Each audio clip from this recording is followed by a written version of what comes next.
Yeah. So it's situations like that where you actually need to get in and understand, which teams, problem should take priority, and maybe get everyone in the same room and try to find a compromise, or compromise your minimum viable product in a way that the business team is okay with the timeline. So yeah, it's a lot of putting out fires from what I understand over here. And once the product actually does get out, then you'll be tracking the product success. So you'll be seeing how people respond to it, and yeah, just various success metrics. So this is just a cute meme I found online on product management. uh, yeah, it's basically just a chicken running around. But but one interesting thing I thought of in this was what my colleagues think I do. So it's basically just an ape reading a newspaper. So this is something that's sort of common in PM and in consult, I think, where you're going to be talking to people who are extremely specialized in their field. You'll start by asking them about their field itself, by asking them very basic questions, and then maybe like a couple of days later, you'll be telling them what to do. So this drastic shift is something that it's somewhat a culture shock to people. So what I mean to say is that PM is very specific to the organization you're going to be a part of. So different organizations have a different sort of PM culture, and that affects how effectively you can do your work, sort of. So you'll basically be leading. You're leading without authority, right? Like a lot of people uh, like you're not their boss, but you're telling them what to do, and how they respond to that varies from organization to organization. So this is something you sort of need to keep in mind, at least if you're applying for intern somewhere. Just figure out how the PM culture is there a little bit. In terms of the exit options, I'm not completely so it's still relatively new field, but generally what I've seen from stalking various people on LinkedIn is that they either become senior PMs, or they try to apply for it's basically a road to a CEO. But most of them tend to do their own startups at some point or the other, like a lot of the really successful ones. And not a lot of people do an MBA, from what I understand, because they'd rather do their own startup. But yeah, there are quite a few people. There are a few people who do that too. It's just sort of a new field. So there's some people who get into VC as well. It's not very clear. In terms of the personal life of a PM, it's not a lot of work per se. It's like it depends on where in the product cycle you are. So if your product is being released tomorrow, like from what I understand, at least in Flipkart, whenever there's big billion day sales, then like no one sleeps for a week or something. So it's where the product cycle is, and how your personal life is. They usually tell you to make it 75% work and 25% personal projects. Like at least in PM, they sort of promote this whole building your own products a little bit in your free time, getting things out there, and just understanding users more. So yeah, it, it's a lot of reading in general, since you need to sort of have a hang of the industry, and you're sort of an expert of users. So just reading will tell you more about where the trends are. Okay, so yeah, just run through what product management is. It seems like it's mostly like problem solving and effective communication, and just understanding some like technical aspects of design, engineering, business strategy, and data, like everything enough to just have a sense of it, of what's good and what's bad, and what you want. Yeah. So a little, since this is sort of about Flipkart, the thing that for me I really liked about Flipkart was the cool startups out of Flipkart. They call it the Flipkart Mafia, which I think is sort of like a PayPal mafia, um, sort of like a rip-off of that. I'm not sure, but yeah, there's a lot of cool companies that have come from people who worked at Flipkart. There's Udan, Navi, PhonePe, Grow, Voco, PureFit, and that's really cool. I mean, I think in like 10 to something around 10 years, there've been a lot of really cool startups to come out of like the Flipkart. Yeah, and as an organization, it tends to have a very good entrepreneurial culture too. Like there's a lot of they call them flipsters. There's a lot of them who have just turned into entrepreneurs, and a lot of these startups have also gotten funded or they've turned into investors. So that's pretty cool. Even in the final round of the interview in Insti, they were sort of just trying to gauge how many of us had like an entrepreneurial spirit. So I think this is something that they really promote, and they really help you out if you do want to do your own startup. So this is sort of just an example of uh, just how an organization might work. So again, I'm just taking Flipkart. Let's say that the CEO has a certain vision that he or she wants to increase the activation among the next million users, million internet users by X% over the next year. So by activation, I mean, uh, so growth metrics are mostly just whether someone has installed an app. So that's like one metric. Activation is whether they've actually bought something from Flipkart. So the CEO's vision is that they want to ensure that X% of the next million internet users, which is the next million people who are just joining the internet in the coming year, buy something from Flipkart for the first time. So he or she are going to dole this out to various senior PMs in various different departments. So let's say finance, after they receive this vision, they're going to conduct a user study, and they're going to be like, okay, so these people, like, I think that these users tend to not trust internet, buying things online as easily, and so they actually thought of something called cash on delivery, which is something that Flipkart sort of, yeah, they talk about cash on delivery a lot because I think that they introduced it. But yeah, so this is sort of how the finance team will think, and marketing is also going to conduct its own user study, and it's going to be like, they tend to not trust e-commerce in general, so we need some other small hook that through which we can get them on the platform, and this hook should have like a lower entry barrier. So marketing might introduce something called Flipkart Games, and this will obviously have like the other departments in it as well, but just this is the product that they introduce. Now, after the senior PMs do this, they define a vision for their products. Then the PMs themselves, they'll think about different features, different metrics, etc. So the nitty gritties of these products. So, for example, for cash on delivery, I think under Flipkart, in Flipkart, if you see it right under cash on delivery, there's like the small banner thingy that shows up. So that's probably some PM who's seen that, some people just still don't trust it. So we'll maybe just, show that there's online payments as well in cash on delivery. Oh, wait, yeah. And someone else might, uh, yeah. So, and they'll also maybe look at different metrics to track, which is like the percentage of people opting for cash on delivery, etc. So again, similarly for marketing, they'll maybe design different gamification elements. That there should in games there should be competition. You can have different avatars. There'll be leaderboards. So again, just things to improve the stickiness of the product. And again, so this is just design. There'll probably be text specifications. Business will have its own like its own expectations from this. So yeah, so I'll just quickly check if there's any questions still here.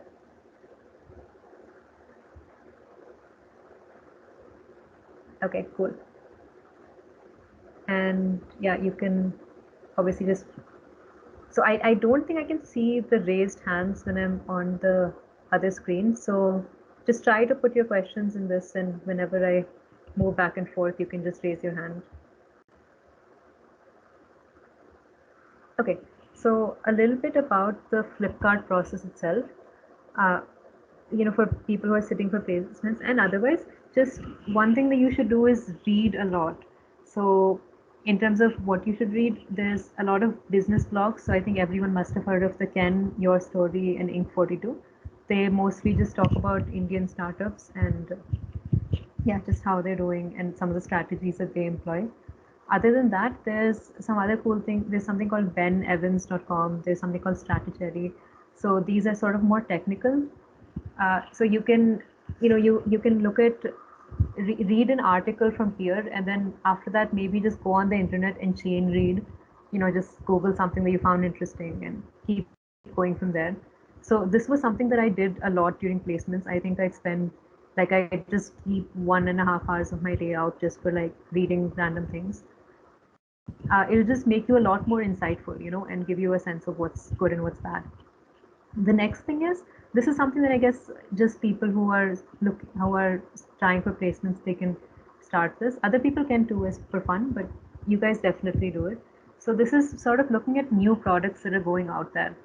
So there's something called producthunt.com, where they just talk about like just very small random new companies. Like there's some really cool companies on there. There was this one company that it's basically saying that you don't need to enter passwords anymore. You can just like type, and everyone has a unique signature based on the speed of their typing and other attributes of how you type. So yeah, there's just a very very small interesting cool product there. So, you can sort of think about when you're looking through something called like Product Hunt, you can try to answer a few questions in your head, like what problem are they solving? So, try to put it into words exactly what problem they're solving, who the company's target user is, and what the target user is probably like. So, just think about the target user a little bit. So, this might give you some insights into people in general. Besides that, one thing that I really, really wish I'd done in Insta is to just generally when you I think all of us have like these amazing startup idea moments where we're like, okay, I can totally make $1 million from this. But uh, you don't have to start like a huge company or something in Insta. You can also maybe just build a tiny product that solves some small problem in your life, and actually implement it. So build an app. It can be a small personal project along with your PORs. It can take like 6 months. That's totally fine. But just build something small and actually send it to people. Try to implement it and sort of see what happens. So I think that could really really help. That's something that, yeah, I've been trying to do after placements. But yeah, yeah. After that, this is something you need to do throughout. Besides that, I think in August or something, I started basic consult cases. So consult cases sort of just help you, structure your thinking, and guesstimates. You need guesstimates in product cases too, to some extent. So yeah, just basic guesstimates, profitability, and yeah, there's also Advait has he's one of the seniors who's in Flipkart. So he has a book called Preparing for Product Interviews: A Productive Guide to. It basically has product in it a lot. He was a huge fan of puns. So yeah, there's this long. I'll share like a sheet with resources, but yeah, you can go through Advait's book, and it also basically just talks about basics of PM. And then there's something called Decode and Conquer, which there's this guy called Lewis Lynn who wrote Decode and Conquer and the Product Manager Interview and some other things. So this is something. This is more like you can sort of just read the theory from this and solve like some personal cases a little bit. Like you don't necessarily have to do it with a case buddy. You can just uh, do it with sort of just read the problem statement, try to solve it yourself. They're not extremely relevant, the Decode and Conquer cases, to like the Indian Flipkart etc. process, but you still get a good sense of how cases work and how to structure things, and there's some nice theory there. So after that, I think last time the timeline was a little screwed up, but after there's a deck submission. So you get around 1 to 2 weeks after they release the problem statement. So I'll talk about how to make a good deck as well in some time. Yeah, so as soon as the deck submission is completed, maybe 1 week later, they'll release a shortlist, and then there'll be a buddy process. So again, the buddy process, there's a junior buddy, and then once you do a few cases with a junior buddy, there'll be one senior buddy as well. Uh, so I'm not sure. Again, it's not really evaluative, but try not to screw up. It can't hurt. So try to finish a good set of problems before as well. For this, you can do basic consult cases. You can do Advait's book ke 5 cases, and I don't know. You can look for cases online and stuff too. You can just try to finish like some set of problems before, like have some basics down. Once the buddy process starts, just do buddy cases. So over there, one thing that I think helped me was that I had friends in a lot of different IITs. So I used to get a lot of very good buddy cases, and from all the IITs. So I used to do like, I think I just did like one two cases a day or something, but I was sort of all in for product management. So I was, even if I wasn't going to get an in-campus placement, I was thinking of doing something off-campus. So yeah, I would do two cases a day, and yeah, try to do cases with different people as well. Because I think that at least in Flipkart, in the final interview, every single round is eliminative. So you might get an interviewer who just doesn't like you for some reason. So try to get a hang of doing cases with different people. And also, like, I think IIT Kharagpur and all, they have they have interviews earlier than us. So in that at that time you can do cases specifically with the people who are in like IIT Kharagpur, who've already done the interviews once. So yeah, you'll sort of get a hang of like the panel and what they expect a little bit. Okay, so next is the tech round. So just what you need to prepare for the tech round. I seriously think that I screwed up my tech round interview. I don't think I did that well, but so I don't think that they care too much about whether or not you know the technology, like the nitty gritties. But what you definitely need to do is you need to be able to communicate well. You need to be able to discuss things with them and ask questions, and just if you don't understand something, just ask the question again. Just try to understand it, try to frame things well. And yeah, it's mostly just communication. But you do need to know some basics of technology, just for the other rounds as well, just to be able to be insightful, think of the challenges that there might be. So for that, just read Swipe to Unlock. And I think understanding a little bit about system design will be helpful. There's some YouTube playlists and stuff that you can check out. But yeah, don't get scared away from the tech part of it. Like, mostly, I think any PM job, most companies have their own internal systems of, like, what servers they use and what technologies they use. So you, as a PM, you just need to be able to learn things quickly. They don't really care if you know specific technology well. Okay, so now for the actual interviews. Uh, One thing you need to know is that for the first two rounds, which are the case rounds, you just need to be incredibly creative and like insightful. So I think how the journey goes when you're doing cases is that in the very beginning, you're going to be a little rigid and just be stuck on the structure that you know in your head. So that's good. Like, you're supposed to be rigid in the beginning, try to be very structured, take your time with it. And after that, I guess once you start getting a lot more information as well from all the reading that you're doing, you'll sort of loosen up, and you can sort of like move out of the structure a little bit and create your own structures depending on the problem.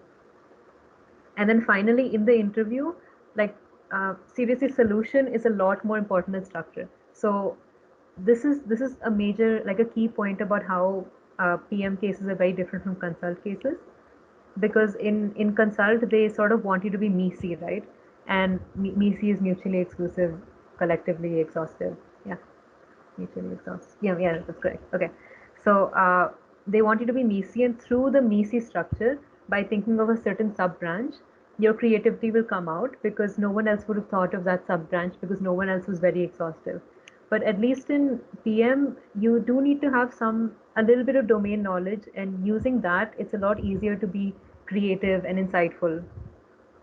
And they don't really appreciate you throwing like random solutions that don't really matter for the sake of being exhaustive.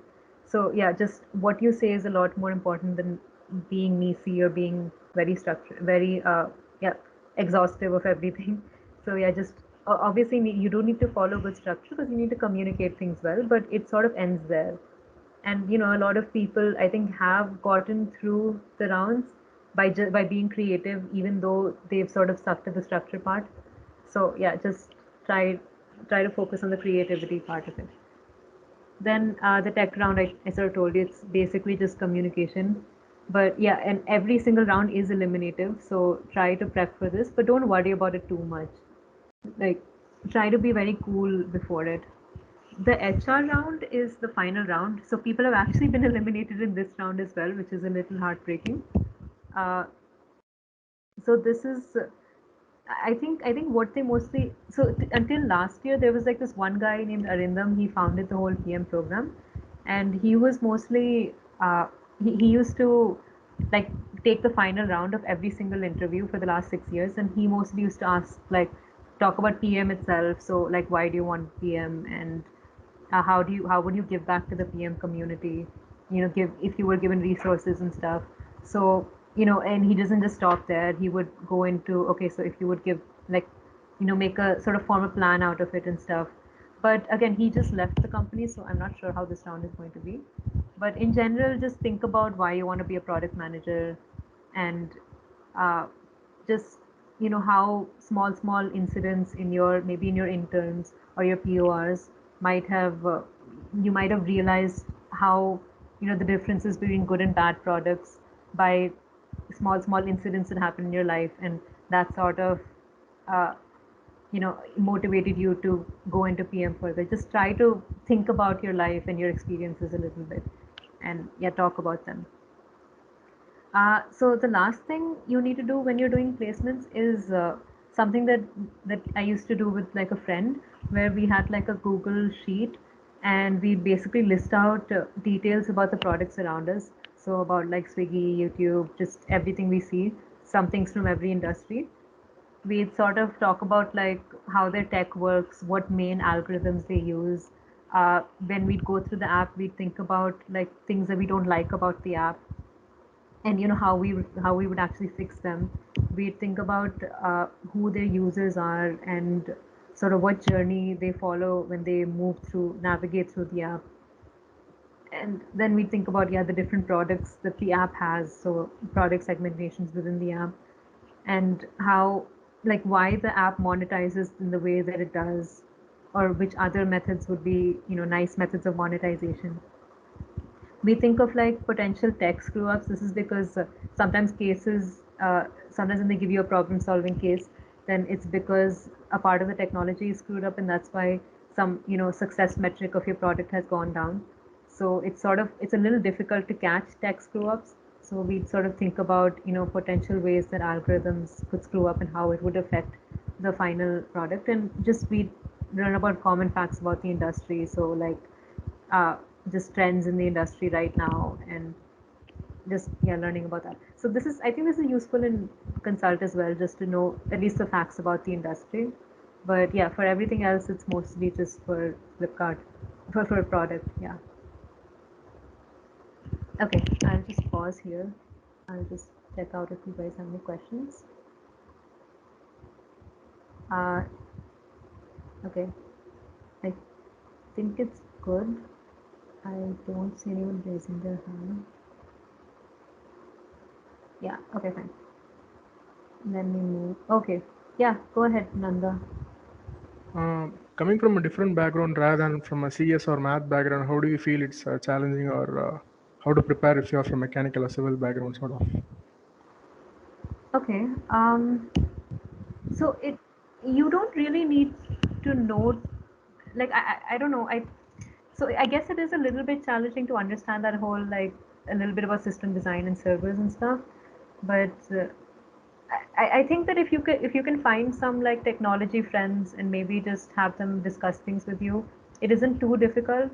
And if you start early, it's obviously helpful. And again, even if you don't know the tech, it's sort of okay as long as you can communicate with them. So that's there. I guess it might be a little easier if you already knew a lot of this stuff. But again, it doesn't matter in the cases, it just matters in the tech round a little bit. So yeah, I don't think you need to worry too much, but maybe just find some friends who are in technology and start communicating with them, and yeah, just see how that goes. Learn how to communicate there. I hope that's okay. That answers your question. Yeah, thanks a lot. Yeah. Yogita?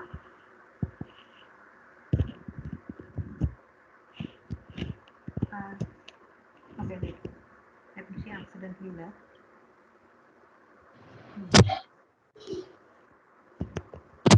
Okay, maybe we'll just get to her question later. Yeah, I'll just rejoin. Let's start the presentation here. Okay, so now we'll talk about the deck submission. So other than Flipkart, I think even Grow and a lot of like companies will require a deck from you, maybe for interns as well. So the problem statement, at least for Flipkart, is always find a problem and solve it. They're extremely open-ended with that. And I think that what sort of matters here is some ability to stand out. So I've seen people do that through choosing a very unique problem. Like I think once someone chose a problem where they said that in this was a long time ago, but they said in YouTube when YouTube is in PIP mode, then back then there was no play button on the YouTube PIP mode. So they chosen that extremely niche problem, and a lot of people were impressed by that thoughtfulness. And later YouTube actually did put in a PIP mode, so it's very interesting when you think of something and then the product actually implements it. So but a lot of people don't have they use very generic problems, but they make up for it through really really good design or making the deck extremely thorough, like extremely detailed and stuff to show how much you've thought things through. So I think that there's a lot of deck examples in Advait's book, and you guys can maybe go through that once. Uh, but I'll talk about like a basic structure of a deck and yeah, just what you should think about. The shortlisting criteria in Flipkart is only deck, and in general, there's no resume or anything. So it'll just be this deck shortlist, and then interviews made will be every single round eliminative. So yeah, that's there. And what in terms of when you're choosing the problem, just choose a problem that you completely believe in. So yeah, you're the main demographic it's affecting. So that'll just give you some more insights into it.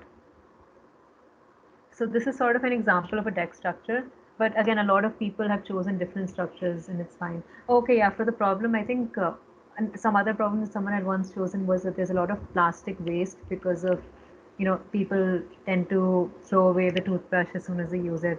So I think someone named Briti had done this. So it doesn't even have to be digital unless they specifically mention in the problem statement.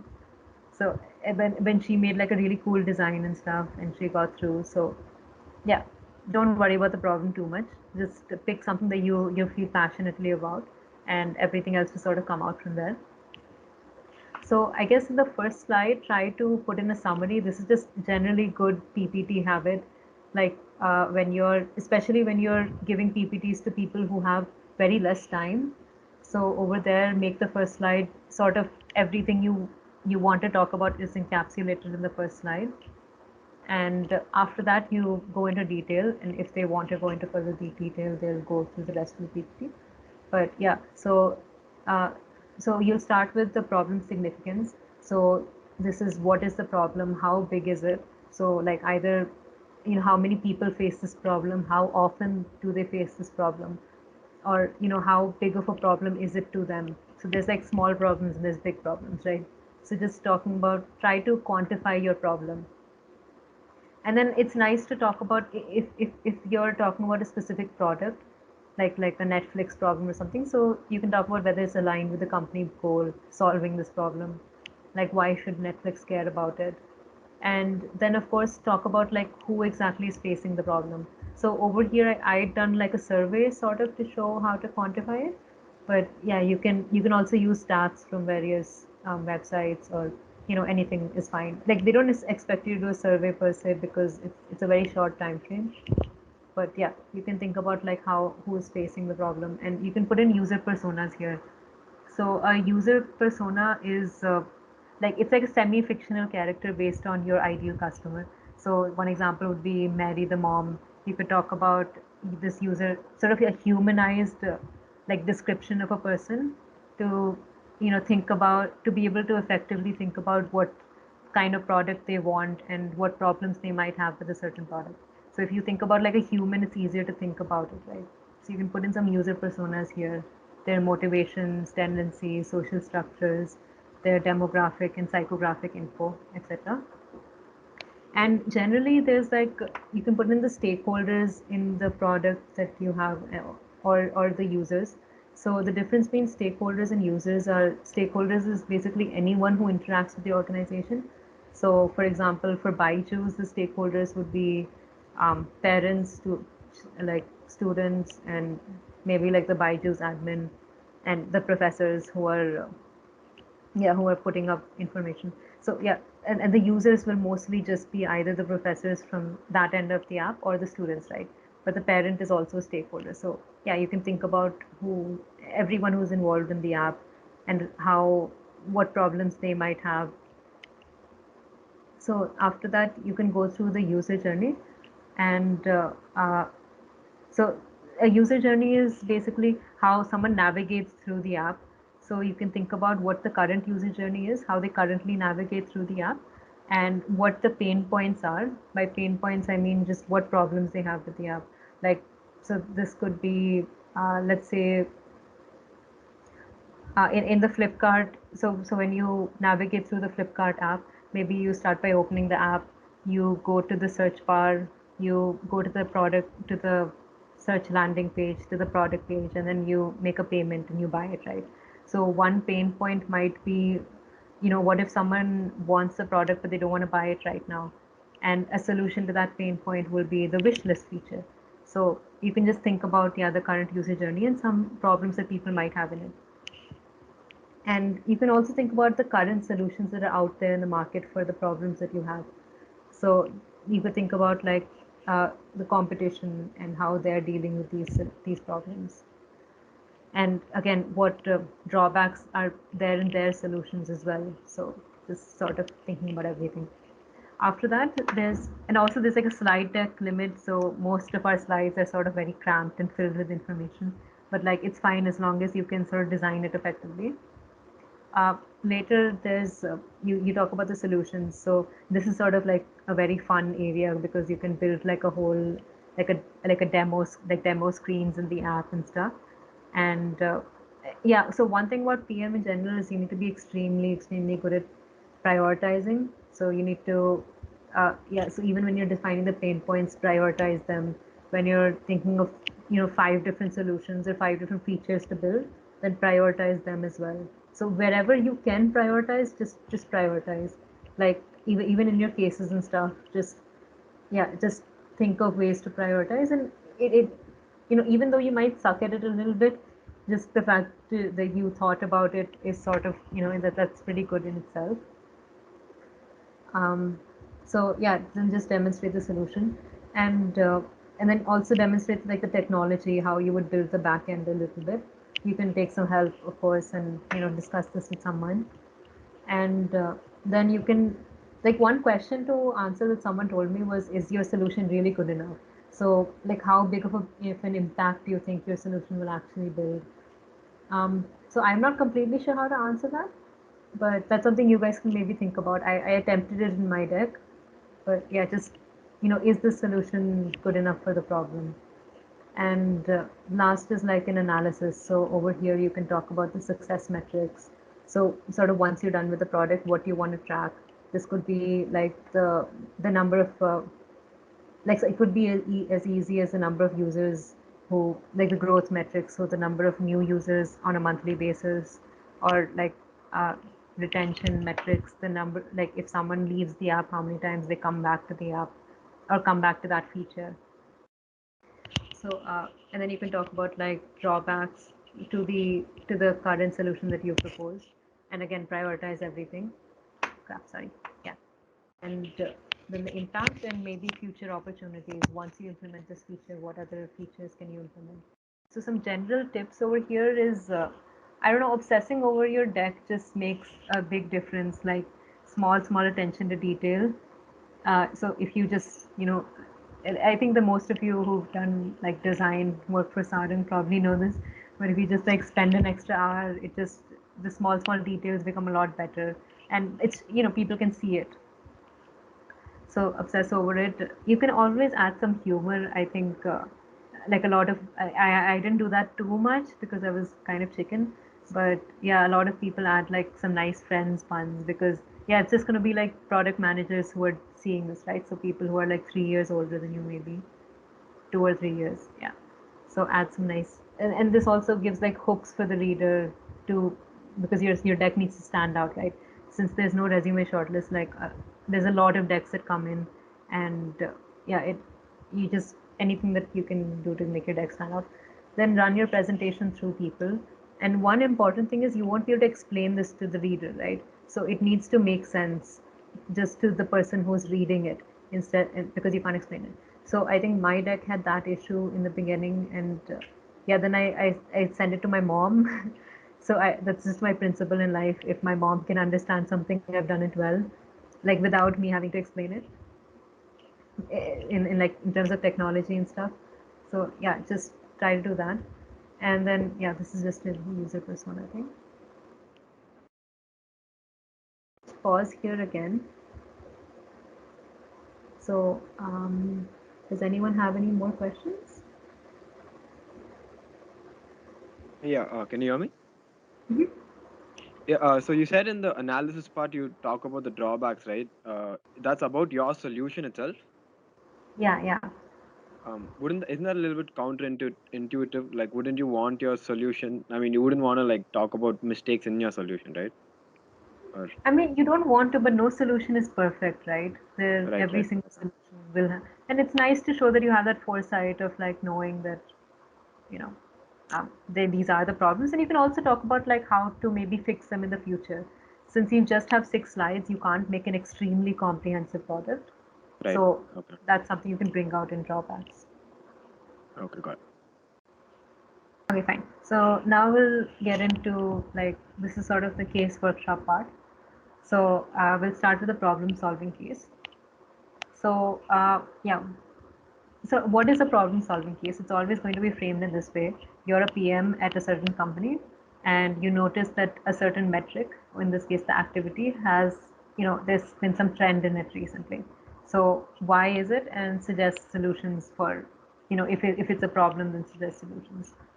So the first step here is always to clarify assumptions. So it's always, you take a step back. One thing about PM, again, that's different from consult is they don't mind if you take some extra time.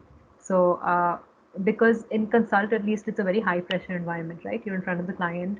So they really want things to be quick, but at least in PM, you do sort of have time. So it's better if you take some extra time, but, are say sensible things than like just splurge things out in the moment. So yeah, take a few minutes and clarify assumptions. uh, so over here, the whole point of clarifying assumptions is to get to the same level as the interviewer. So and maybe just sort of build context in the case and understand everything. So one thing is to understand like every single word over here, so every single word in the case. So I want this to be a little interactive. um oh crap, okay, wait, don't look at that.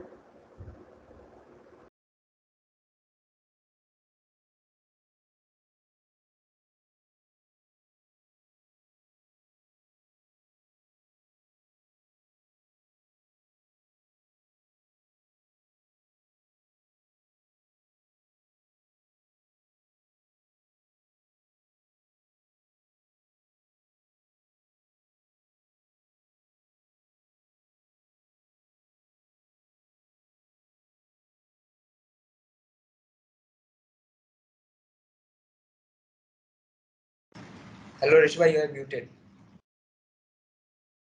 Oh, thanks. Yeah, I was saying that I so I can't access the chat box unless I'm a member. So I'll just like log in on my phone and stuff. So let's just reconvene at 11:50. I just basically want to make the case a little interactive. Okay.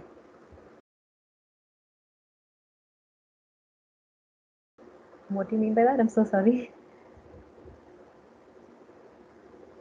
Quantify how much it's gone down, define the timeline. Yeah, that's nice too. Like sort of how much it's gone down when, how the trend has been. Yeah, yeah, how recently. That's nice too. So one thing about a lot of these questions, so you don't have to think about this now, but at least when they're what parameters we use.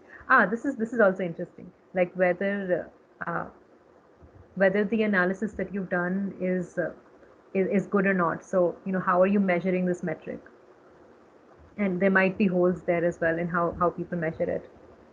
How do you define activity? Yeah, that's good. And any restrictions from the government? Hmm. That's sort of interesting. You're sort of at the answer already. So yeah, if you get too close to the answer in something like the clarifying questions, then they'll just change the case on you. So yeah, there's no winning there. But yeah, that's interesting. How is the industry doing in the same metric? Okay, that's cool too. Okay, so you guys have mostly gotten all of it. Uh, so generally when you're clarifying assumptions, when you're thinking of questions, the interviewers will ask you why you're asking that question like way too many times. So that's why it's sort of important when you think about all of these questions that you ask in the beginning, and it's usually similar questions, and think about like different kinds of answers to those questions and what ramifications it would have on your case and what possible ramifications it could have on the metric. So yeah, it's nice to generally during your case learning process, it's nice to like analyze a case once you're done with it and think about like just why you ask certain questions, because it's very likely they'll ask you these things in the interview as well. And this is also somewhere where your insights can come in. So by reading a lot about the industry, when people ask me these questions, um, I think there was a specific question about, like, I think I had a case about uh, should should movies be introduce Flipkart in the movies, and I had asked like, why do you want to do that? What's the business objective? And then they'd been like, why do you think we want to do that? So yeah, and then that's something I could talk about very well, because I read about like a lot of these companies tend to try to find these different means with lower entry barriers, and yeah, I think that's something that really impressed them in the very beginning. So yeah, it's this is just an example question, but if you don't know about WhatsApp, then you can talk about what the company is, what it does, and what its business model is. What is activity? So that's there. And activity is the number of actions performed by the user, or like quite simply put, the number of clicks. What does a trend look like and since when? So this can be sort of important. If you can see if it was like a sudden drop, then it was induced by a certain event, and if it's gradual, then that could also mean that the customers are trending towards something else. Maybe a competition has started poaching some of your customers. It's something like a more gradual process. So yeah, suddenly dropped 4 months ago. So one question could be, why is this a business problem? So this maybe right now it's sort of obvious, but at least in some cases, like where they give you a slightly more obscure metric, like for example, the average in Flipkart, the average item value in the cart has gone down. So that doesn't necessarily mean that the revenue has gone down. So you can ask why it's a business problem, and how is the competition's metric. So how is the industry doing? They usually never have the answer to this. We still have to ask it. It's annoying. Then there's like some miscellaneous questions that sort of everyone thinks of on their own based on the cases. So some people have iOS or Android. Is it any like rural India or urban India where you're facing this problem? And yeah, so generally, like, so you can think of these questions yourself, just which questions speak out to you, which give you a higher insight in the beginning. And I think they're different for everyone. Uh, so the general protocol here is to think, like, to take a long time to think and then ask everything in one go. Just the communication part should be very nice. And generally, yeah, think about the ramifications of every answer and how can this be measured. So especially for WhatsApp, one example would be if you ask, since WhatsApp doesn't actually collect your personal data, right?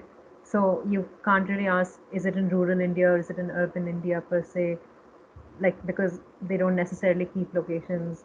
But of course you can ask it, but yeah, it's just nice to think about what can be measured and what can't be measured, or what information can be uh, you know can be which information you can get online or something. The next thing is to break the metric. So what this means is you sort of want to break down activity into sub components that will help you find the root cause of it.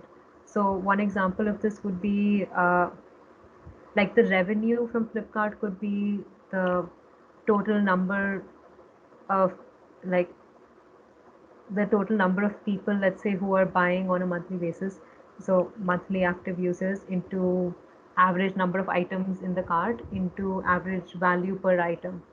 So if you sort of, multiply this, you'll generally get the revenue. And then you can figure out which particular subcategory has the problem. Are people not adding items to carts, or has the cart value, the items that they added to cart, has that, like the value of that, gone down, or have the total number of people who are using Flipkart gone down? So yeah, how do you think we can break, so activity, how do you think we can break this up? Like, it doesn't have to be broken up into like three things. It can be broken up into two in the very beginning. So it's always good to sort of, make it, so at least since the interview will be online, I think this time too, since you can't show them the paper, it's sort of good to break it into two or three, just a small number of parts. Crap. Just pretend you didn't see that. A small number of parts, and just so the interviewer can get it in one go. So like, how would you break up the activity metric? Why don't you guys just give it a go in the chat box?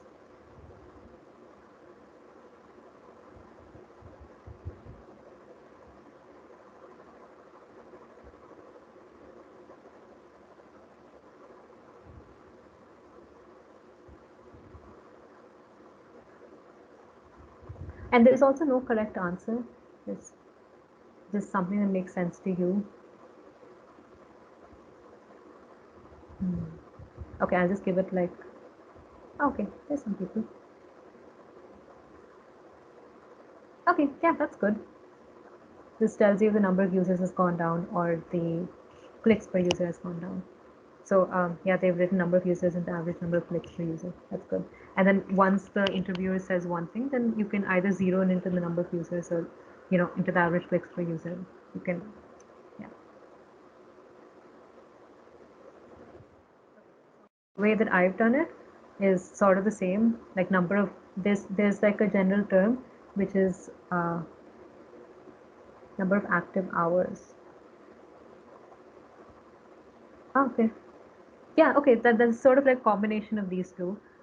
Number of daily active users. So at least for sort of sticky products like, social media, gaming and stuff, the metric that people tend to track is the number of daily active users. So the people who are active on a daily basis for any number of time, for any amount of time, as long as they keep coming back on a daily basis, they're called a daily active user. Into around average number of sessions per user, into average number of actions per session. So sessions per user is sort of, if they're coming back 3 times a day, and then number of actions per session is if in those 3 times, in each of those times, if they're messaging like 5 people.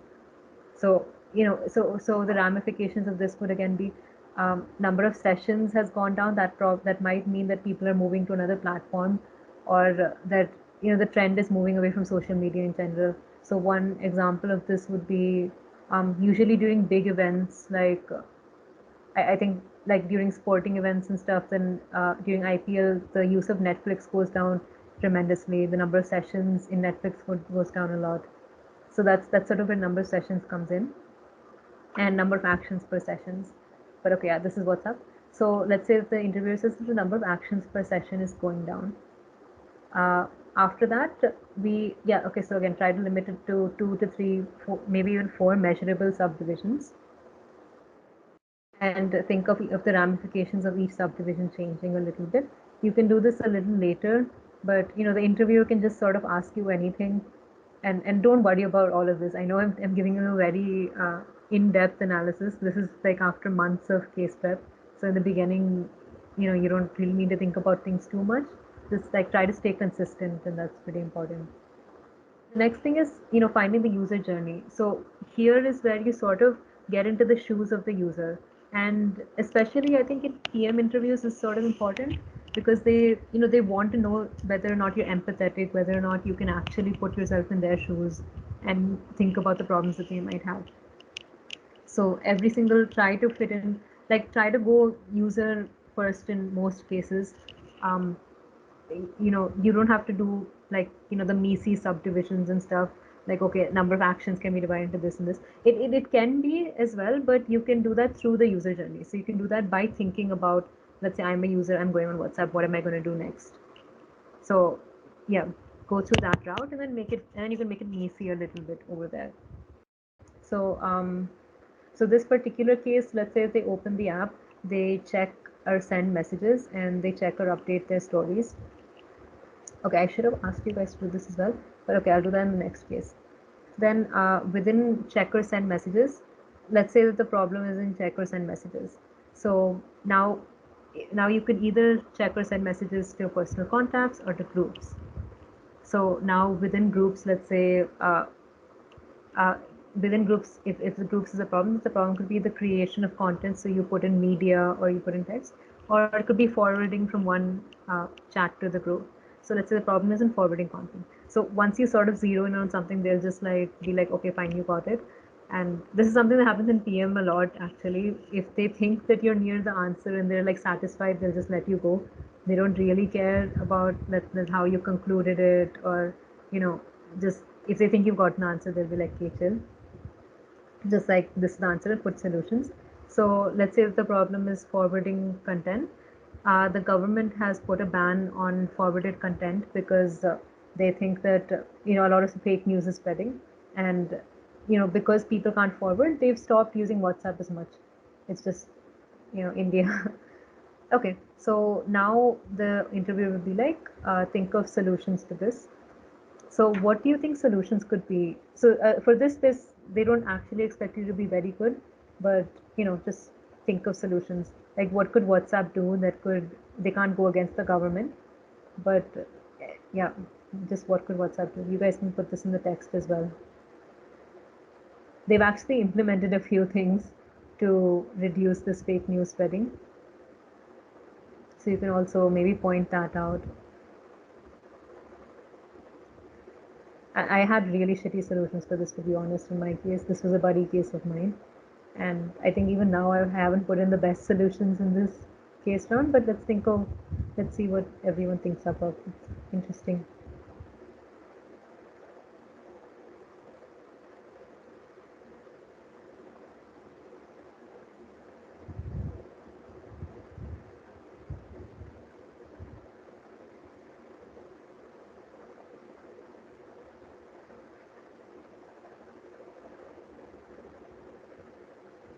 Yeah, this is something that people have done. I guess there's like a lot of credibility checkers now.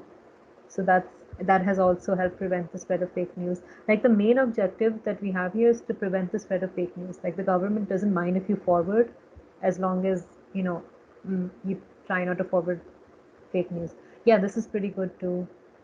But yeah, again, once you give the solutions, you can also give the drawbacks. If you limit the number of times that you forward, some people might have, like, you can selectively forward. That might also cause a drop off in your, but that's really good as well. Like you have to appease the government. There needs to be some, yeah.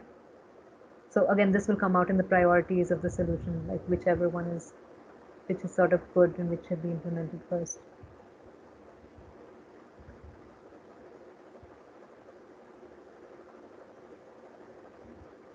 Okay, I think these solutions are pretty nice. This is basically just what I came up with. So one feature of reporting fake news. Yeah, that's pretty cool too. Yeah. Stop forwards on PM. Yeah, the forwarded many times warning is what they actually went with, right? I think now when you forward something many times, it shows up on the top. So yeah, this basically means that they probably observed these forwarded fake news messages and they noticed that they'd always be forwarded like many times before the government actually started caring about them. So it isn't stopping people from forwarding, but it's sort of warning them. Yeah, these are some nice solutions, and so I've sort of just put in these as well. You can tag it like in a forward in some way, but allow it, and you can create a verification channel maybe. So how you prioritize things? So I haven't. One way to do it is to find the reach of your solution, the number of people who can adapt to it, who can adapt it into the impact of your solution. And so if someone does adapt it, then how big of an impact will it make to them or to general in general, divided by the amount of effort you need to put in. So this is one way of prioritizing things. But I think that once you get really good at prioritizing, you maybe be able to think of different ways to prioritize it based on this, the situation at hand. But I used to mostly stick to this throughout my thing. But yeah, you can think of your own as well. Everyone has their own prioritization metrics. And just find some way to score it, whichever one is better. And yeah, you can maybe talk about it as well. So just some things to remember over here. Think of all the stakeholders. There's been a lot of cases I've done badly because I haven't thought about like the government as a stakeholder. Because yeah, sometimes they screw with some city and just that city's metric goes down. So that's like a huge red flag that, okay, this is probably something to do with the government. Internal, there could also be like technical issues, algorithm issues. This mostly happens in like YouTube cases or something. So yeah, just thinking about all the stakeholders and doing that in the very beginning, putting it down on paper, just sort of helps a lot in cases. And yeah, just summarize periodically. It just helps everyone be on the same page. This is also something I didn't used to do very effectively, but yeah, I think it's always good practice too. Okay, we'll do the next case, which is the product thinking case. Wait, does anyone have any questions still here?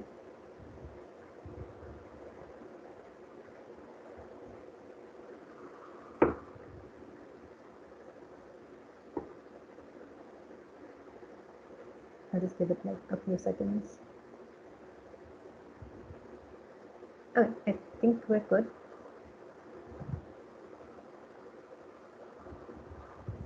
Okay, wait, someone has a question. How do I know that I've given the best and correct solutions? No, they don't expect you to give good solutions right now. They know that you probably won't have good solutions. They just want you to think about it a little bit. So one thing about solutioning is you don't have to be messy. I mean, there are most of them. But for example, in the beginning, I used to give like very shitty solutions to, okay, like these are the three problems that we're facing.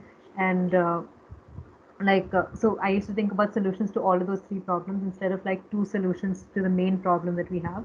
So yeah, just one thing is you can take a step back, you can think about it. Like again, time is not a metric, and just give two good solutions maybe, and that's it. Like that's good enough. Um, yeah, they don't expect really good solutions, to be honest. And every solution has its drawbacks. So even if you think you've given a bad solution, it's good to maybe say that, okay, this might have these drawbacks, but this is just a solution I was thinking about and we can work on it. So yeah, you don't have to worry about that. Okay, so the product thinking case. So for this, in the very beginning, there's a lot of frameworks for product thinking cases. Okay, one second. What's the metric they gauge the solution given by us? Okay, so I don't think that the solutioning part that's in the product thinking case to some extent, but at least in the problem solving, they don't care about the solution. The metric to it, so I'm not completely sure what happens on that end. I think that I think that they care about like how creative it is, like how maybe a little if it's very creative or if it's kind of out of the box. They sort of like that. They do like sort of some wild ideas that might actually work, and they like if you go by first principles. So they like user based thinking. So it's not the solution that you come up with. It's seriously just the process you go through. Like that sort of applies to the deck submission as well. They just want to see a very good process, or the way that you think. They don't completely care about the final result or the problem you've chosen and stuff. So yeah, just as long as you go user forward, and you're thinking about the user at every step, and properly able to get into their shoes. So I think in one of my cases, it was a product thinking case. It was a design YouTube for kids. In the very beginning, I started by taking the parent as a stakeholder, and I was like, okay, so what sort of product would parents want for their kids? So I took small kids, let's say like 5 to 7 year, like 4 to 7 year olds, when you leave them with the nanny and stuff. So like just at that age when they're figuring out technology, and I started by sort of creating a adult product that's something that like adults would be able to it would be very useful for adults if their kid would have that. So like a small emergency button, and maybe I don't know. I also thought, okay, the kids, they might not be able to talk very well, so let's just give them like voice commands and stuff. And but I wasn't thinking about it in the kid's shoes. I was thinking about the nanny. Maybe the nanny is going to be away, so in that case, the kid can change the channel like themselves. And then after that, when I thought of the second stakeholder, I was thinking about the kid, and I was like, oh shit, like kids can't really talk much, and we can barely like, we can't build AI for adults who all talk the same. I'm pretty sure we can't build it for kids. So then I sort of changed my product completely, and I guess that wasn't the best thing, but I think that they liked the fact that I was able to put myself in the kids' shoes when I was like, okay, I'm doing this now, and I was able to do that completely. So yeah, again, I think that at the end I hadn't given a very good solution. I just put myself into people's shoes properly, and that had helped. Yeah. Okay, so let's start with the product thinking case now. Okay, so yeah, so there's a lot of frameworks for this, to be honest, and I think in the beginning it's sort of good to go with a framework before you can start figuring out your own thing. So one is the thing called Siddharth Dosi. There's like circles and bus that a lot of people quote, but I like this one a bit better. It's by this guy named Gopalnath Sridhar. He's like this PM at Kojak. So we'll just so this is sort of how it goes, and I'll just demonstrate it, excuse me, in the next slides through a case. So let's say your case is design a travel planning app. So again, no matter what the case would be, this is just the case. It's always going to be very vague. Just clarify your assumptions. So like, that's the C. So what questions would you guys ask if you were given this case?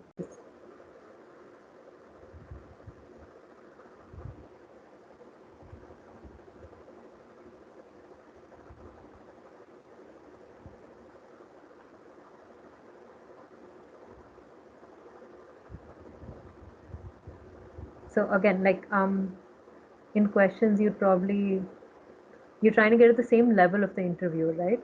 So you're trying to understand like why the interviewer is asking this question, what situation they're in. By interviewer, I mean like, let's say someone's approaching you for this, some random human is asking you to design travel planning app. You're trying to get to the same level as them. So trying to figure out their motivations. Okay, yeah, domestic or international. So yeah, where do they want it to be, the location, or whether the app should be for catering to domestic or international. Yeah, that's good. Yeah, what consumer base are we targeting is good.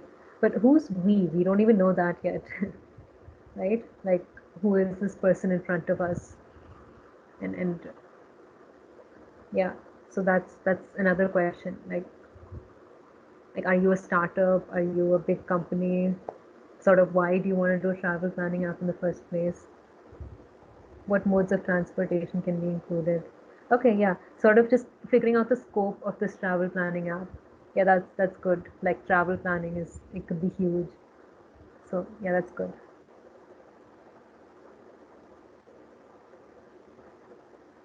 Yeah, compare and contrast competitor. Okay, so yeah, again, still defining the scope. So you don't have to get into too much detail in the clarifying assumptions, because these are like the details can be gotten into in the planning of the actual solution and stuff. But you can ask them sort of open-ended questions. That's fine as well. Just why do you want to do this? They need to have that answer to that themselves. What are we trying to solve? Okay, what are the current products? Yeah, okay, so just understanding what the company has, who the company is. Yeah, leveraging the strengths. If you don't know the companies, so yeah, understand terms and company. Who are we? Let's say this is Google. What do we mean by a travel app? So the scope is the destination picking, logistics planning, and maybe itinerary mapping. Like, the company has thought about it, and they're saying that these are the things that we want to do through this app. Like, why do you want to do this? Why specifically travel? Okay, we just want revenue and like more engagement with our various Google suite of products. So one example for this, like, why do you want to do this?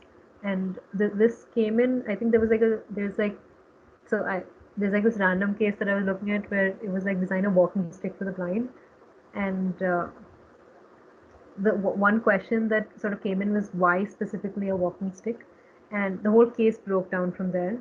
And it was like, okay, it doesn't have to actually be a walking stick. We just want something that will help blind people, like navigate their daily tasks. So that's why small details like this, and then you can build a much cooler solution for them, like with like cool haptic technology and stuff. It doesn't have to be a walking stick. So yeah, you can try to get to the core of that. Why specifically travel? And or another example would be if you want to, just off the top of my head, um, like sometimes they might have a certain consumer base who they're seeing is lacking in their current, or they want to expand to a certain consumer base, and they think that like introducing this feature will help them expand to that consumer base, like introducing games into Paytm will help us expand to sort of younger people, let's say. So you can think about which consumer base they actually want to target, and why they've introduced travel to target this, and maybe alternatives of what can be introduced. So sort of just getting to the root cause. Where are we building this for? So let's just say the US market. Is this in addition to the existing app? No. So you don't have to think about any existing app. You can just create your own app. Are there any operating systems? This is just like one of those questions you have to ask in product design, but like we don't usually have solutions. So yeah, you can just think of that yourself. If they want, but this can sort of come in for like that walking stick with a blind question. Do you want to specifically design it for people who are like not as, not as, then you can't introduce cool technologies, right? If people aren't very rich or they aren't able to buy it. So yeah, then you need to think of something simple. So that's where you can sort of. So now you think about like who are the users. So I'll just I'll talk about how you're supposed to think about this. So we'll start with who are the stakeholders. So this could be people or businesses. The next is like some ways to think about users is so this step is sort of it's usually a little self-driven, and you can get super like detailed in the step as well. Like you don't have to, again, like the MECE thing sort of helps dividing your users into, let's say, like geography, age, just people. That's one way of being MECE, like or couples, families, backpackers. You can also make it slightly MECE. But another way to do it is having like a psychographic. So this is where that user personas comes in, and you can build it for one particular user. Like I think there's a lot of these cases where you can introduce games for a certain app, and at least those games, they can be extremely targeted to a certain user. Like you can even say that, okay, you can ask for some data to support your sentence, but you can say, okay, I think that maybe we can introduce like a certain feature for like, so this is just an example that was given to me. I don't completely understand it, but for about how you would go about framing this. But for, let's say, for pregnant women who are just sitting at home for like those 9 months of maternity, and yeah, you can maybe build a game specifically targeting them, since they're going to be buying a lot of baby clothes and stuff soon. So maybe just building some product for them will help increase our sales as an e-commerce platform or something. So you can, as long as you can back what you're choosing, or you can ask them for data, like how is this consumer currently faring in our revenues, like how much are they buying from us. You can sort of introduce any psychographic you want, to be honest, like any particular consumer. But like one example is shoestring budget travelers, like people, or like people who like they just want to backpack and they don't really want to uh, like this sentence sort of this phrase is sort of enough, right, for you to build like a mental picture, or like deal chasers, and you can sort of build a mental picture of that. So people are like, okay, but they still really want deals. One example could be like luxury travelers. So you can think of different psychographics, and just pick one user segment and sort of rationalize. So one way of rationalizing is the way that I told you about pregnant women. Another way is just asking for data. So who do you think needs it the most? Just like picking a segment and then asking about data about that segment to support your hypothesis. But you don't have to worry about too much. This is something I was realizing in the very end. I'm just putting it out there. But you can get fun with the user. But it's very good to just think about the user a little, get into the headspace. So I used to actually list like some user attributes. Like I used to, like, let's say if it's college kids, then what are college kids of, what do they like? I just talk about it for a while just to get into that headspace. And I think that the interviewer always appreciated that a little bit. Okay, then we'll go into user journey. So over here, we're thinking of, like the current user journey. So what does a person do? Let's say they're just like, how did they navigate through the whole trip thing? Let's say if you want to bucket that into 4 or 5 segments. So how would you do it? Just, I want to go on a trip. You start from there. From maybe from a travel planning perspective, let's say. So you guys can put this in the chat maybe.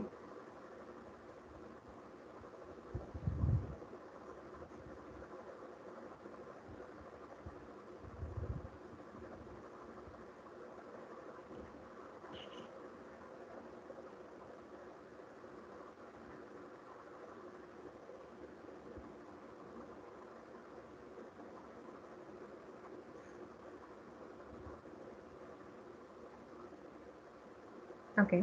So hmm, what else to be explained? So, so you know, sort of like the user journey I did for WhatsApp, right? Like you start by opening the app. It's sort of nice to introduce that small, like, that introduction, that introduction step that doesn't really matter. So like that sign up, opening the app, and then you're going to check your texts, you're going to check your status updates. Then yeah, that's like a 3 bucket thing. Some So something over here, let's say it could be this. So you start by deciding, okay, no, yeah, you can start by deciding when to go. So that's sort of where you start with, right? And then maybe you decide who to go with, decide where to go. Like, it's not like it has to be in an order. Like, these 2 steps could easily be interchangeable. They could not exist as well. You're trying to get into a certain user's psyche.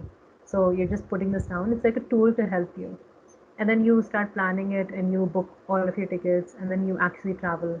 So after you think of, some arbitrary, slightly arbitrary, but maybe comprehensive 4 buckets, then you can think about, like, what are the pain points in each bucket. So uh, I haven't really done this properly.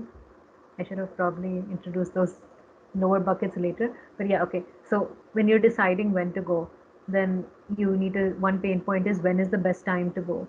Like, based on maybe where you want to go. That's something that people sometimes think about. If it's like an expensive trip, or decide who to go with. It's sometimes difficult to find people who share your interests, or find where to go based on your budget. Planning the itinerary, all of this is sort of tedious, and deal hunting is sort of annoying. And in the actual travel thing, there's usually a culture shock when you reach there. It's hard to meet people there in general. Like, sometimes it's a little lonely. You just feel a little lost in a new place. So these are just some problems that people sometimes have. Um, so there's a lot of ways you can practice this user journey and pain points. I think I'll share resources, but in this book called The Product Manager Interview, they specifically have, like, uh, what would be the user journey of this particular, let's say, design an Airbnb for something. And then they have a lot of exercises like this where you can put in the user journey. You can think about pain points in each point, and they have like examples of it. So yeah, this is something you can probably practice. So yeah, make it in 3 to 4 buckets, make it sort of comprehensible. And in general, just get used to being a little neat. I mean, I was never that neat when I was writing my case, but I think it would help if you had like these very fixed buckets, and towards the end of the case, you could sort of, refer back to it if something has changed, or if you've thought of a new idea over there. And if it's neat for you, you'll probably be able to explain it to the interviewer a lot better. So yeah, that's fair. So after thinking about the user journey and the pain points, you can think about the current solutions. So these are just like 3 arbitrary things, and all of you, it's good if you're longer. So some ways that people, some things that they do is they comb through Make My Trip, they comb through Instagram, etc., and they think of like a good itinerary for your trip. The next thing is you can go through various booking websites to book the flights. So it's solutions for every part of the user journey, right? So, for this, when to go or who to go, where to go, for itinerary planning solutions, for booking solutions, you can think about the various booking websites. Yeah, just for people's advice, they go through a lot of Google Maps, or go through friends as well to book the itinerary. So it's always nice to go, like, to talk about this. I haven't really covered this last bucket here, but maybe you can think of solutions there too. So, like, again, like product solutions, right? or yeah, just it doesn't actually have to be broad. It's just what people do. So like some people actually just go to their friends and they ask, okay, do you know anyone in that city? So you can just think about like how people solve this problem right now, or how different companies solve this problem for people right now. And sometimes it's nice to make a little box and think about like a couple different websites. Let's say if you have direct competitors to travel planning, some website that does everything, then you can make like a little table and you can talk about, let's say, Make My Trip, booking.com, Thrilophilia, booking.com, etc. And what their core competencies are and what drawbacks they have. And then you can actually build a product that sort of ensures that it doesn't have the same drawbacks. So you can differentiate yourself somehow. So some shortcomings here would be some of these websites are difficult to trust, and it's a little superficial. It's very cluttered, and there's a lot of paradox of choice. There's like hundreds and hundreds of choices, and some people just don't like that because it's not very personalized. It becomes a lot of hard work. So these are like some shortcomings. You can obviously make a nice table out of this and talk about it there. So now once you've thought of this is just getting context of the market space. Now you go back to your pain points and you can maybe prioritize um, which of these pain points are like more painful for people, which of them will have a more impact and easier to implement. So this is sort of a similar way that we did before. Um, I haven't honestly gotten extremely good at being very good at scoring this. So it's still sort of an arbitrary process to me, but I hope to get better when I actually do the job. But yeah, this is something you can uh, just try to think about it. Try. Then okay, so based on that, maybe you choose 3 pain points and you try to build solutions for that, right? So one could be a deal miner that automatically pulls in the best deals, smart itinerary planner that collects various things, directory listing with different people in your network have been at different places. Yeah, yeah. So these are some solutions. I think that someone also thought of like in terms of making travel easier, you could have like one QR code that you show in different places. So this was actually the case that Gopalnath Sridhar, he sort of like I looked at how he did that case and he said that you could show this QR code to people and it would automatically you could maybe pop up the most relevant information in so let's say if you go through your booking website and you scan the QR code, then it'll show and it'll know which hotel you're at and maybe like show that booking detail over there so you don't have to download everything. That was just one solution he thought of. So yeah, that's something. So yeah, then you think about success metrics of, let's say you built the travel planning app. So one good way to go about this is like you think of some top level metrics. There's like some very standard subdivisions, and then you try to go very deep into one of those. So you can take a little bit of time for this, but yeah. So let's say that the top level metrics would be revenue metrics, engagement, business growth, activation. Business metrics, by business I mean like okay, I don't know why I wrote business there actually. Revenue, engagement, growth, activation. I think user feedback is another category instead of business. But yeah, so revenue is how much money it's making. Engagement is sort of stickiness. If while people are on the app, if they're engaging with all of the buttons, instead of business, there should be user feedback. So sort of just what feedback the user is giving this, the star rating of the app, etc. The growth is in the number of users who keep coming on the app, like the percentage growth of the app. The people who come on the app who actually make a purchase is activation. And there's also something called retention, which is if someone has used the app, will they come back to the app the next time? So yeah, it's nice if you sort of list like a nice all of the metrics, then you can maybe for deal miner you can go into it in detail as well. Percentage of people who are traveling who like browse the deal miner, since we're Google, we know where people go, right? Or people who browse deal miner and make a purchase, that's like an activation metric. And then like maybe year on year retention, because it's a travel app, right? You don't necessarily travel every month or something. Then the rest of it is a little arbitrary. You can ask them, okay, can I create a launch strategy for you? So there's a launch strategy is basically like how would you bring this product to market, like a go-to-market strategy. So over here, you'll probably start with looking at the people who need the product the most. So like your first adopters or something, like yeah, so you can think about who those users will be and how to get to those users first, and then how to ensure that they'll talk about it to their friends. So I think Decode and Conquer has some nice like some nice charts and stuff about how to make a good launch strategy. Then you can maybe, so one like cute little point I used to put in the end. Sometimes I think about some extra things towards the end. Maybe after I've done the launch strategy, I think about some extra points or features that I hadn't added. So I just like made a nice future scope thing, and I'd add those cool features in there. And yeah, you can probably make a final recommendation.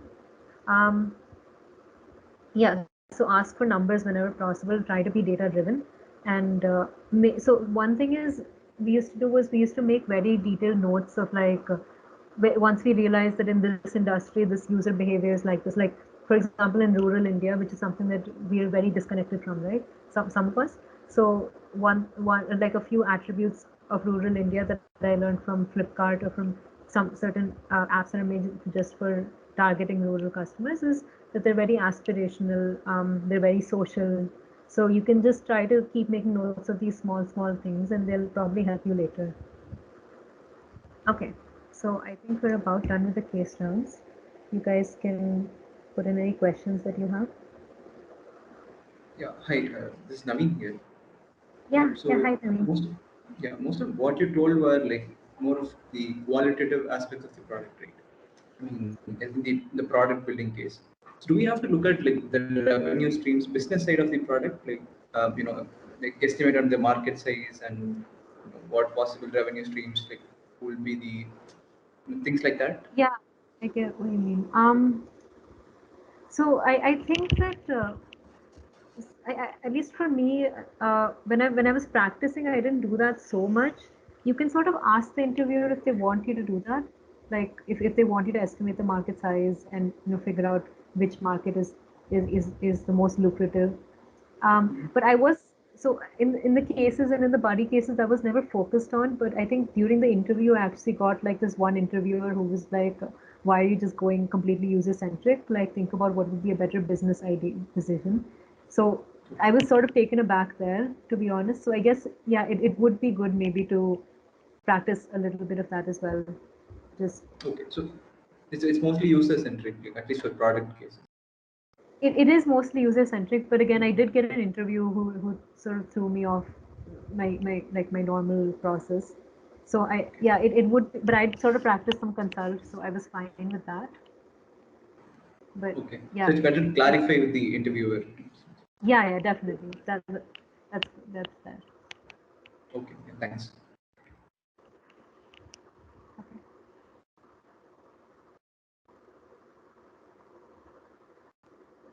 So like there's like product managers in every single department, right? There's like business product managers and some people who are just like in finance. So and the panel will just have product managers from everywhere, and they might have people like jump into PM from different departments. So they might have different perspectives on what they think is important. So yeah, I guess it's sort of better to just be well aware and be able to structure things when you're you're thrown something. Yeah, got it. The problem the app is trying. Yeah, so this is actually interesting. So I used to make like 2 or 3 user journeys in some of my product design cases. So I'd make one thinking about how just how the user, like just what they do right now. So the activities performed by the user on the app, let's say, just how it's going on right now. And then okay, wait, activities and the problem that the app is trying to solve. Hmm. Oh, okay. Yeah, okay. So I think that the problem that the app is trying to solve, that sort of comes out, and then you think about like the pain points within the app, right? And then after that, you think about like how the pain points are currently being solved by other apps. And then you can go into like the user journey of those other apps and how the customer sort of is trying to solve that problem for themselves right now. So it's not like you just have to have one user journey. Like I used to have 2 or 3, depending on just to get into the headspace. And yeah, there's not really a time constraint. Like I think the cases would be like a few of my rounds went over an hour as well, and they're just like sort of cool with it. So yeah, just I hope that answers your question. Major reason why I was thinking about product was just I didn't want to go completely into consult, and I like the product has some, some technical aspects to it, and you don't have to leave that part of yourself behind, and then just step into business. So yeah, I think, and plus it gives that startup edge. It's just, it does seem really cool, to be honest, if you're into startups. And it feels like a very growing job. Like more and more people are adopting, are going, product manager first way, sort of.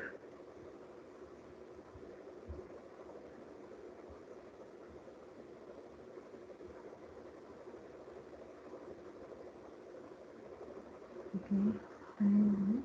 Sure.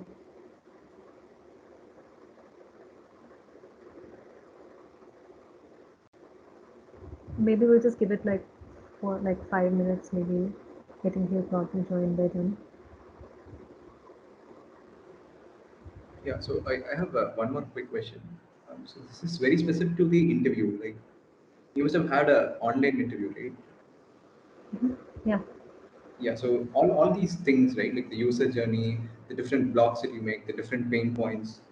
So is it just like the way of communicating to the interviewer? It's just by voice, or did you use some kind of like I don't know? No, Uh, no, it was just by voice. Yeah, I okay, think I think we were all searching for like apps with effective whiteboards and stuff, but yeah. okay. So that is suffice, right? Like we don't have to arrange for any whiteboard. I mean, No, no. No, okay, because it's difficult to get from an interviewer's perspective, right? Like what you're thinking. I mean, yeah, when you just put out a lot of words and what sentences out there. yeah. That's sort of why we started this whole like reduce it to a few buckets and maybe go into that bucket if the interviewer tells you to go into it.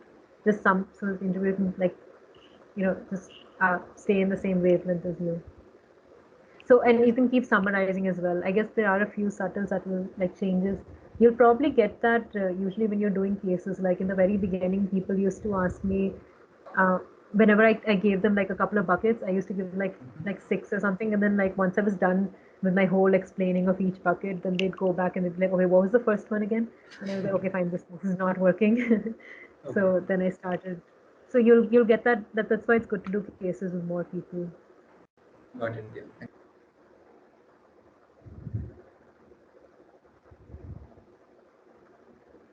Oh, yeah, okay. Some people are asking me what we're waiting for. Uh, so we're actually going to have, just a clarification, we're actually going to have another session with Ankit. He got like some off-campus jobs. He applied for off-campus PM, and yeah, that worked out well. He's a PM in Gupshup for the coming year.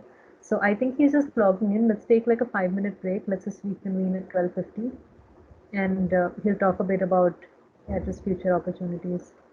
And we can have another Q&A after that, but like in general, I think my phone number and my email address is in the mail. So you can always like just ping me if you ever have any questions throughout your PM journey.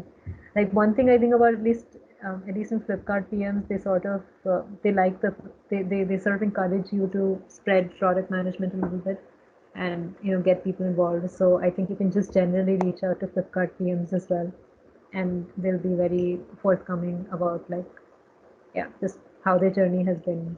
So I think I used to stalk a lot of Flipkart PMs during my placement days, just looking at yeah, just how they progressed in their careers. Like a lot of them had random startups that they tried for like a couple of years, and then they decided to get back into PM.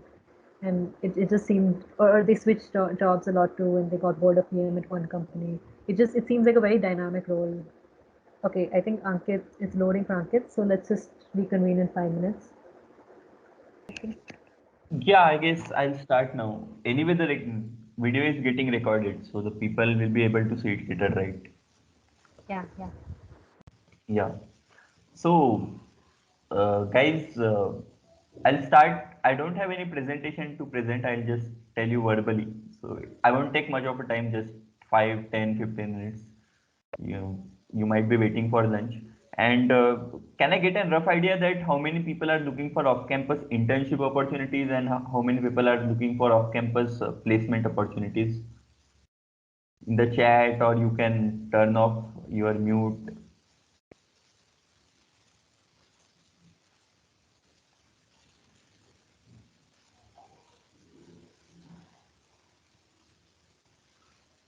There is no chat option in this Microsoft, I guess. Or is there any? Oh, well, there is, but so there's like a complicated process. You need to add people as a guest, and I had done that, but they're not okay. I'll just keep telling No, you. no, no, it's fine, it's fine. Okay, just people looking for internship raise hands. Then I'll say that those who haven't raised are looking for placement.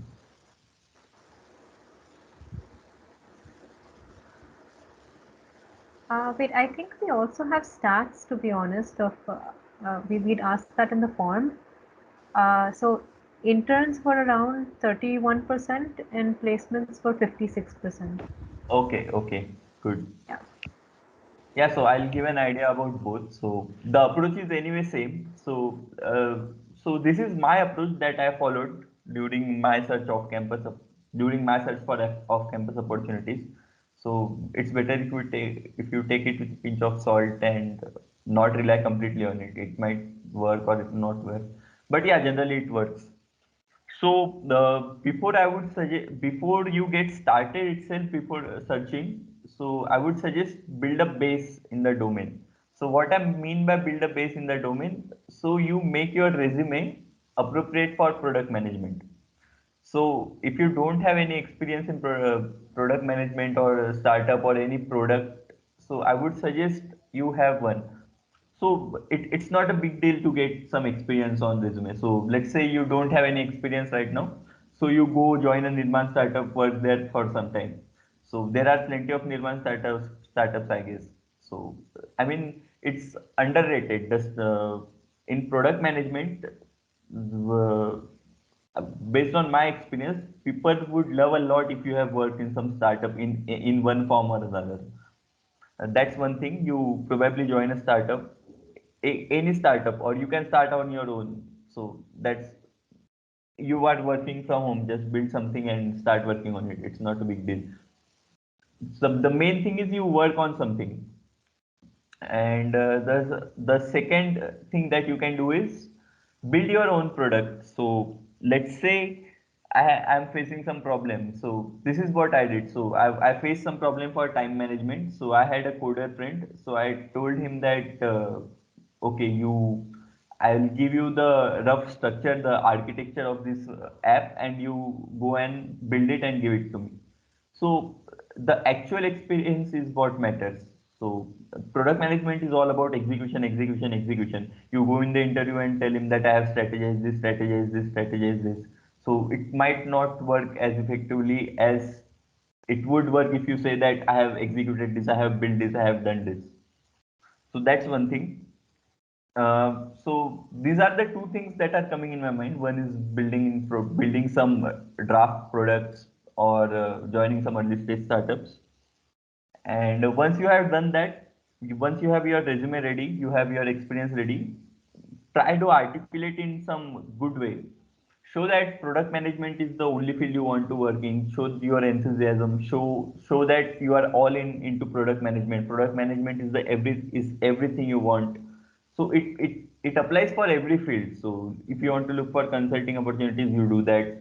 If you want to look for core opportunities, you do that. It's not specific to product management, but yeah, you articulate your experience and your request in such a way that you are all in that field and create. So once you have this, there are now you go out to people. And if I want to tell you in two lines, then just if I want to tell you in two lines how to look for off-campus opportunities, it would be stalk people as much as you can, and don't get disheartened on rejections. You'll get a lot of rejections, lot of rejections. So, but you keep going, you keep going. And one of the way to stay motivated is to form group of people. So let's say you form a group of 4 or 5 friends, and you all look for off-campus opportunities. You get a daily, weekly meeting that how many people you reach. In that way, you can expand your network as well. You can share your contact. You can share the email IDs. You can share the LinkedIn connections and tell them that okay, he is responding. This is looking for this. This is looking. This company is looking for this. So yeah, I'll go to the approach now. So there are majorly 90% of your fight would go on LinkedIn. So make sure that your LinkedIn profile is very good. It contains all your experience. It contains tell me about yourself. If you have some skills, get them endorsed by your friends. Get them endorsed by your senior. And yeah, so this is building the base. So on LinkedIn, there are various strategies. So one is you send connection request. First of all, you you follow all good pages in product management. So there are product trees, product forks. There are similar pages on LinkedIn. You follow them. You get knowledge. You get knowledge. You get knowledge. Your search for knowledge never ends there. Never ends anywhere. So you look for similar pages. You send connections to product managers on LinkedIn. Yeah, one more thing that I want to point out that your chances are really high if you directly contact product managers and not the HRs of the HRs on LinkedIn. Yeah, so you send connection to as many people as possible on LinkedIn. You ask them, you have already drafted a LinkedIn message that such saying that you are searching for opportunities. So you do that, you send people, and even if they say that I don't have opening, ask them whether they can give you funding on product management. Show your enthusiasm, and they would be ready to help. I mean, we generally underestimate the helping capability of people. People are way ready to help. I mean, I personally have few examples wherein people say that I don't have any opportunities, but I share my resume with my friends. So that is something that's kind of a network you want to build. And in the network specifically, prefer the people of who have passed out from IIT Madras, IIT Madras alumnus. So there is a lot of chance that they'll help you. So yeah, when searching, when sending people, when stalking people in product management, look for people who have graduated from IIT Madras, and look for alumnus basically. And after IIT Madras, look for peoples of other IITs, IIT Bombay, IIT Delhi, IIT Kharagpur, because they are also more likely to help you because they have also gone through a similar experience, a similar search through off campus. So believe me, they'll help you a lot. And yeah, that's about LinkedIn, finding people, sending them connections. And there are people or influencers on LinkedIn. I'll tell you example. One is Pratik from Topper, other is Shravan from Byju's. So there are some people in product management who usually likes or comments post where there is a search for where there is a opening for product management, product manager or APM role, anything. So basically they like the post if they come across any product management opportunities. So if you go through their profile, right at this moment you can find at least 5 to 10 opportunities. So one example is Pratik from Topper. So similar person you find on LinkedIn, wherein the people, I mean, they are all into product management. They have their own pages of helping people for product manager to become product managers. Yeah, and they like and comment on opportunities. So yeah, you go through their profile, you'll see a lot of opportunities. Believe me, even I got my opportunity from by viewing the comment of this Pratik on one post. Yeah, so similarly, you stalk the activities of people who are active in product management. Another one is IIT Ma website. So this is something highly underused. So on IIT Ma website, there are groups like entrepreneurship, product management. There is also group for mechanical engineering, like electrical engineering, consulting, quantitative analysis. So there are hashtags basically, groups or hashtags. You see people from them, and again you connect to them via IIT Ma itself or via LinkedIn. IIT Ma also you can send them requests. They'll accept and you can talk over there. And there are also mentors on the IIT Ma website. So you can book a mentor, take his guidance. Yeah, it works a lot.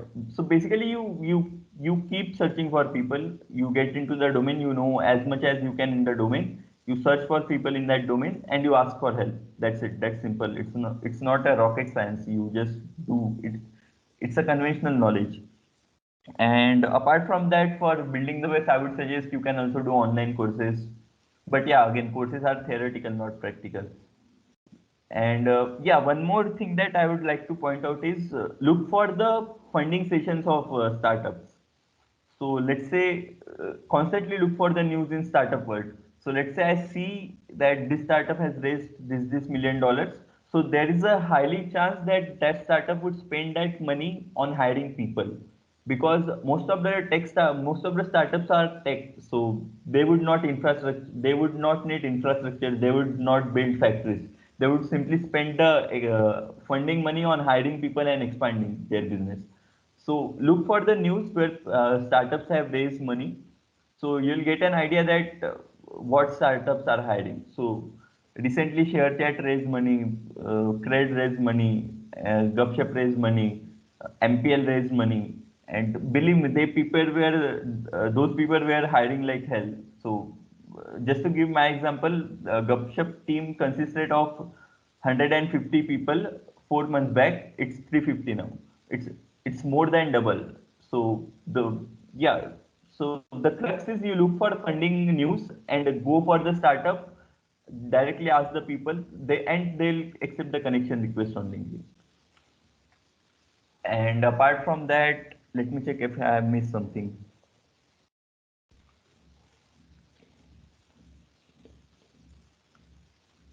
I guess that's it. And also, don't waste your fight. Don't get disheartened.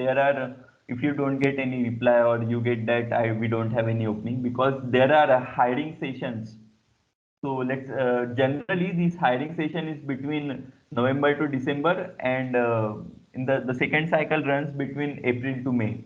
So basically, I look for a lot of opportunities in January, February, and I was not getting a single reply. But as soon as April came, I was literally flooded with opportunities. I had some 4 or 5 interviews in a week. So it depends on which hiring session you are in. So it's a common knowledge. I'm just reminding you. Yeah. So it's possible that there is a higher chances that you will get off-campus opportunities if you look in April, May, or in November, December. So it's good for you. You can put your fight accordingly. Yeah, I guess I have covered almost everything. If you have any doubt, you can ask me. So basically, the on the mota level, I'll explain again. So you build your background by working in some startup, creating some actual product, doing some online courses.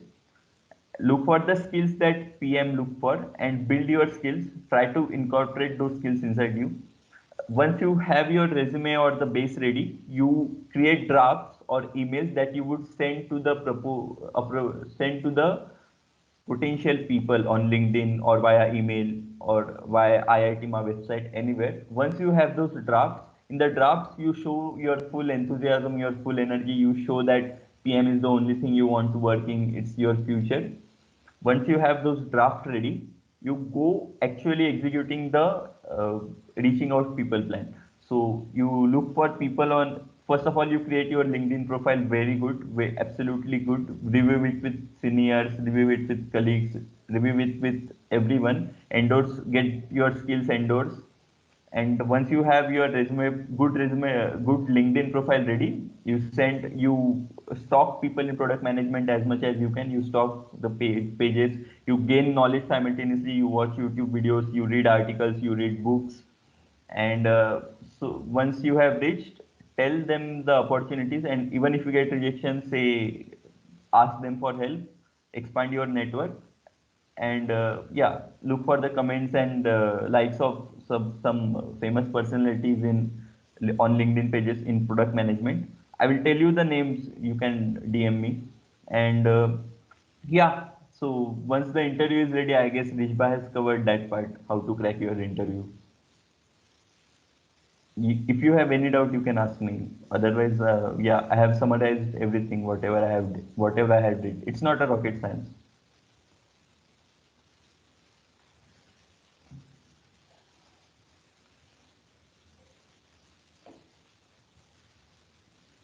Hello, am I audible?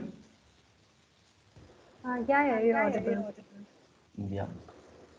I think you guys can just unmute yourself and ask questions. We'll maybe wait for a minute or two.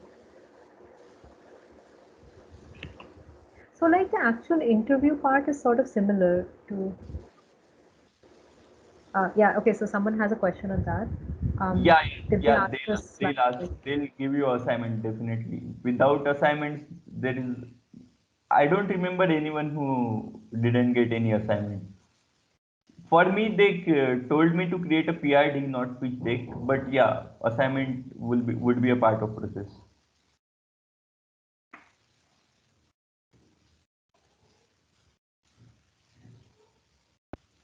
Okay, there are questions.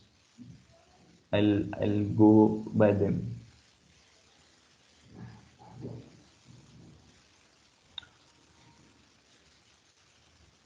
Okay, off-campus internship if I don't get through campus. Yeah, you can get opportunities.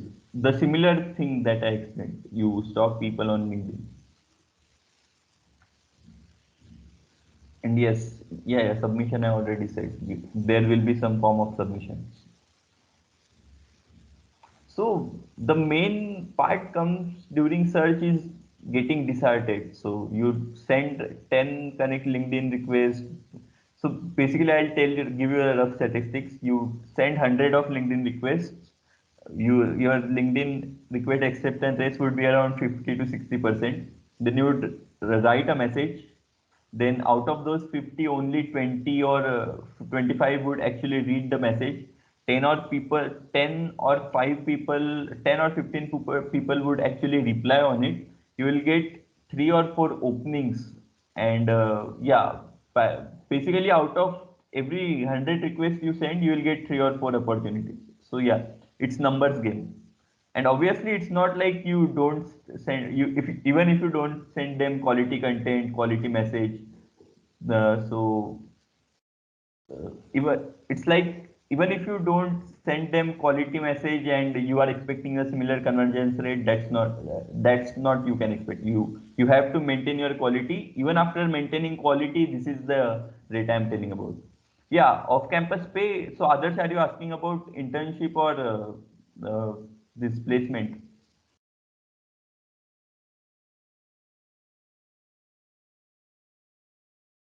So, okay, so for internships, it varies. One of my friend did at Crate, there the pay was 50K per month. For me at Gupshup, it was 25K. And regarding the pay of job, so it would be as per industry standards. So I have a CTC of around 19L. So out of which 5L are share options, but yeah, it's same as institute. The APM salary would be same across whether you go through campus or off campus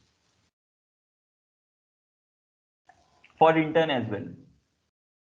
But you can expect a minimum of 20K or 15K.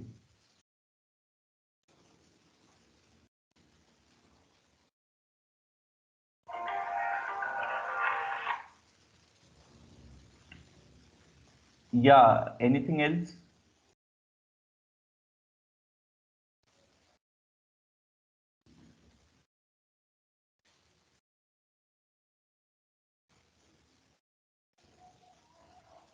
Okay, I guess that's about it. Yeah. You can always PM us whenever you have Yeah. You any can questions. always PM us. You have our number.